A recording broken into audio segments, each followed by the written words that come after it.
মঙ্গলবার 28শে অক্টোবর পশ্চিমবঙ্গ সহ 12 রাজ্য ও কেন্দ্রশাসিত অঞ্চলে লাগু হয়ে গিয়েছে এসআইআর। সোমবার রাত থেকে ফ্রিজ করে দেওয়া হয় ভোটার তালিকা, অর্থাৎ এখন আর নতুন করে এই ভোটার তালিকায় নাম তোলা যাবে না। এই পরিস্থিতিতে মঙ্গলবারই সর্বদলীয় বৈঠক ডাকেন রাজ্যের মুখ্য নির্বাচনী অফিসার মনোজ আগরওয়াল। প্রথম সারির সবকটি রাজনৈতিক দলের নেতারাই এই বৈঠকে যোগ দিয়েছিলেন, কিন্তু সূত্রের খবর বৈঠক চলাকালীন রাজ্যের দুই যুযুধান শিবির তৃণমূল কংগ্রেস ও বিজেপি নেতারা একে অন্যের সঙ্গে কথা কাটাকাটিতে জড়িয়ে পড়েন। এক প্রকার ধুন্ধুমার কাণ্ড বেঁধে যায়। 1.5 ঘন্টা ধরে চলা এই বৈঠকের পর উত্তেজনা পরিস্থিতির সৃষ্টি হয়। সূত্রের খবর, সর্বদল বৈঠকে সেই আধার কার্ড নিয়ে কিন্তু রীতিমতো উত্তেজনা তৈরি হয়। তৃণমূলের তরফে বৈঠকে যোগদান করা ফিরহাদ হাকিম বলেন, বাংলার একটাও প্রকৃত ভোটারের নাম বাদ দিলে বৃহত্তর প্রতিবাদ হবে। নির্বাচন কমিশন আর বিজেপি ভাই ভাই হয়ে গিয়েছে, তারা একসঙ্গে চলতে চায়। চক্রান্ত হলে প্রয়োজনে পা ভেঙে দেওয়া হবে। কি বলছেন ফিরহাদ হাকিম, শোনাবো। আমরা একটা ব্যাপারে স্পষ্ট করতে চাই, এসআইআর করে বাংলার একটাও জেনুইন ভোটারকে যদি কাটার চক্রান্ত করে তার বিরোধিতা হবে।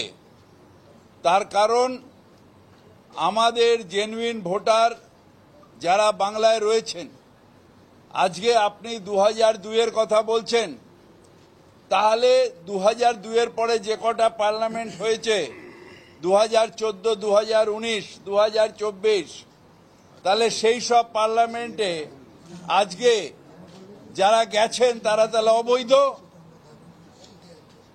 তাহলে তো প্রাইম মিনিস্টারকে নিজেকে রিজাইন করতে হয়। সুতরাং এইটা মানুষের একটা ভুয়োভাবে মানুষকে বিভ্রান্ত করছে। যেটা অরূপ বলল, এর সাথে চক্রান্ত করে হঠাৎ সিএ ক্যাম্প, এলাকায় এলাকায় সিএ ক্যাম্প কেন? এটারও দায়িত্ব নিতে হবে ইলেকশন কমিশনকে, যে কোঅর্ডিনেট করে দুজনে ইলেকশন কমিশন আর বিজেপি ভাই ভাই একসাথে চলতে চাই, সেই চলতে আমরা দেব না, দরকার হলে পা ভেঙে দেব। সর্বদল বৈঠকে যোগ দেওয়া তৃণমূলের আরেক নেতা তথা রাজ্যের মন্ত্রী অরূপ বিশ্বাস বলেন, সিএএ এনআরসির আতঙ্কে একজনের অস্বাভাবিক মৃত্যু হয়েছে, দায় কমিশনকে নিতেই হবে। ভারতের নাগরিক কে? এই মান্যতা কমিশন দিতে পারে না। এসআইআর হলো এনআরসি এবং সিএএ চালু করার পূর্ব পরিকল্পনা। কি বলছেন অরূপ বিশ্বাস, শুনুন। করেছিলাম যে 2002 সালে যখন এসআইআর হয়েছিল, তখন সেটা কমপ্লিট হতে 2 বছর সময় লেগেছিল। কেন আজকে আপনারা গণতন্ত্র ধ্বংস করতে চাইছেন? মাত্র 2 মাস 2.5 মাসের মধ্যে পুরো বাংলায় আজকে 8.5 কোটি মানুষের ভোটাধিকার আপনারা কেড়ে নিতে চাইছেন। কোন রাজনৈতিক দলের কথায়, কাদের ইঙ্গিতে, কাদের খুশি করার জন্য ইলেকশন কমিশন এই কাজ করছেন? এই প্রশ্ন আজকে আমরা নীতিগতভাবে করেছি, তার কোনো সদুত্তর আমরা পাইনি। আমরা বলেছি যে এনুমারেশন ফর্মে আপনারা বলেছেন মা বাবার জন্মের সার্টিফিকেট দিতে হবে। আমরা বলেছি তখনই মানুষের কাছে চাইবেন। দিল্লি থেকে কলকাতা পর্যন্ত ইলেকশন কমিশনে যারা যুক্ত আছেন তাদের সবাইকে নিজের মা বাবার জন্মের সার্টিফিকেট আগে জমা করতে হবে, তারপরে সাধারণ মানুষের কাছে চাইবে।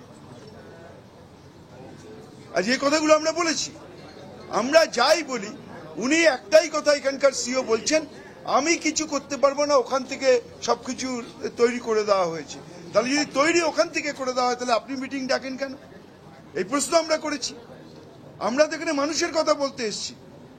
আমরা তো মানুষ যারা পবিত্র, তাদের ভোটাধিকার প্রয়োগ করবেন, গণতান্ত্রিক ভোটাধিকার প্রয়োগ করবেন, তাদের কথা বলতে এসেছি। ইলেকশন কমিশনের কোনো অধিকার নেই যে মানুষের ভোটাধিকারকে কেড়ে নেওয়া। ভারতবর্ষের নাগরিক এই সার্টিফিকেট ইলেকশন কমিশন দিতে পারে না। সুপ্রিম কোর্ট আধার কার্ডকে মান্যতা দিল, আর ইলেকশন কমিশন বলল আধার কার্ড হচ্ছে তোমার আইডেন্টিটি, নট এ সিটিজেনশিপ। এটা একেবারে প্রি প্ল্যান এনআরসি এবং সিএ চালু করার জন্য তারা একটা সুপরিকল্পিতভাবে এটা করছেন, এবং আপনারা ইতিমধ্যেই আমরা আপনাদেরই সংবাদ মাধ্যমে দেখেছি। সিপিএম এর তরফে বৈঠকে যোগ দিয়েছিলেন সুজন চক্রবর্তী। তিনি বলেন, বাংলাভাষীদের বাংলাদেশি বলে দাগিয়ে দেওয়া চলবে না। নির্ভুল ভোটার তালিকা তৈরির দায়িত্ব কমিশনের। তাই বিএলও যদি এলাকার বাইরের হন তাহলে কেন বিএলওরা এলাকার বাইরের হবেন না সেটা বলতে হবে। যে 11টি তালিকা নথি হিসেবে দেওয়া হয়েছে সেগুলোর নাগরিকত্ব প্রমাণের আসল দলিল সেটা কমিশনকে স্থির করার দায়িত্ব কে দিল সেটাও তো স্পষ্ট নয়। কি বলছেন সুজন চক্রবর্তী, শুনুন। আর একটা কথা আমরা বলেছি যে যখন ইলেকশন কমিশন এসআইআর করছে তখন পাশাপাশি এসআইআর এ যদি তোমাদের নাম বাদ চলে যায়, এসো আমাদের কাছে, আমরা সিএ ক্যাম্প করছি, এটা মনে হচ্ছে যে ইলেকশন কমিশনের একটা সেকেন্ড কোনো হাত কোটারমিনাস পদ্ধতিতে কাজ করছে। Election commission must try to end it. বিজেপির তরফে এই বৈঠকে যোগ দিয়েছিলেন শিশির বাজোরিয়া। পানিহাটিতে এক ব্যক্তির অস্বাভাবিক মৃত্যুর ঘটনার দায় রাজ্যকেই নিতে হবে সেই দাবি করেন তিনি বলেন, এনআরসি জুজু তারাই দেখিয়েছে, এর দায় তাই মুখ্যমন্ত্রীকেই নিতে হবে। কি বলছেন শিশির বাজোরিয়া, শোনাবো। 26-এ যখন এই রাজ্যে সরকার পাল্টাবে তখন কি হবে, এর বেশি আমি ব্যাখ্যা দিচ্ছি না, আপনারা বুঝে নিন। আমি এখানে যে উনি মাননীয় সাংসদ, উনি যখন এই কথা বলছেন 2026-এ তো এখানে সরকার পাল্টাবে, তৃণমূল তো নিজে মানছে যে এবার হেরে ভূত হবে। 40 লক্ষ ভোটের ব্যবধান, আর যদি 1 কোটির বেশি নাম কাটা পড়ে কি হবে? এই যে 1 কোটি, আজকে এটাও প্রশ্ন হলো 1 কোটি কি করে আপনি বলতে পারছেন। শুনুন, একটা পরিসংখ্যান দিই, যেটা আপনারাও দেখিয়েছেন, প্রায় 55% ম্যাচিং হয়েছে। আপনাদেরকে শোনাবো মুখ্য নির্বাচনী অফিসার মনোজ আগরওয়াল কি বলছেন। আমাদের যে রেজিস্ট্রেশন অফ ইলেকট্রাল রুলস 1960 আছে, ওর মধ্যে any person who is eligible কারো নাম বাদ যাবে না। আমাদের যে আছে 80,000 থেকে বেশি বিএলও, 8,000 থেকে বেশি আপনার যে আছে সুপারভাইজার, বিএলও সুপারভাইজার, আপনার 3,000 থেকে বেশি এইআরও, আপনার 294 ইআরও। তারপরে এছাড়া গোটা গভর্নমেন্ট মেশিনারি যে ডিও কাছে আছে, ওনার ওসি ইলেকশন আছে, এডিএম আছেন, অ্যান্ড অন্য গভর্নমেন্ট মেশিনারি যেটা প্রয়োজন হবে আর্টিকেল 324(6) অফ দ্য কনস্টিটিউশন, ওটা সব ওরা রেকুইজিশন করতে পারবে, সবই সাহায্য করবে। আপনার যে আছে হেল্প ডেস্ক থাকবে প্রত্যেক জেলাতে, যে মাইগ্রেশন পকেটস আছে ওখানে হেল্প ডেস্ক সেপারেট থাকবে, আর আপনার যে আছে সব মতন সহযোগ থাকবে, ভলেন্টিয়ার থাকবেন। যত গভর্নমেন্ট সার্ভেন্ট আছে একটা বুথ মধ্যে যে বাস করেন, যত পার্মানেন্ট টিচার একটা বুথ মধ্যে বাস করেন, ওদের একটা তালিকা থাকবে আপনার DO wise, ERO wise, CO অফিসে, ওদের ফোন নাম্বার থাকবে, ওদের র্যাঙ্ক থাকবে, পোস্ট থাকবে।